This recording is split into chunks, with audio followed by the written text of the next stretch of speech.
Inulit mo, Christine. Gogo, ano ba? Sa tingin mo, hindi ka ba natatakot na magkaroon ng iba't ibang sakit tulad ng HIV at AIDS?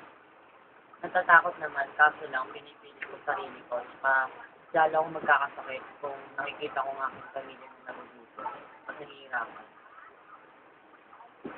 Napasok na ba sa isipan mo na huminto sa ganitong bagay na yung pinasok? Napasok naman sa isipan ko, pero yun yung, sa tingin ko, yun yung pinakamadaling trabaho para sa akin ngayon. Kaso kung may bagong trabaho, igagrab ko naman yung opportunity. Wala ka bang naisip na ibang trabaho na pwede mong gawin para mapalitan yung maling gawain na yan?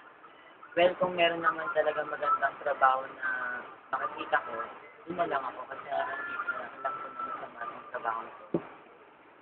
Sa tingin mo, ginagawa na ba ang gobyerno para sagapin kayo sa ganyang bagay?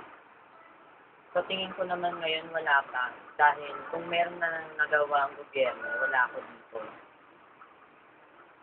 Last question.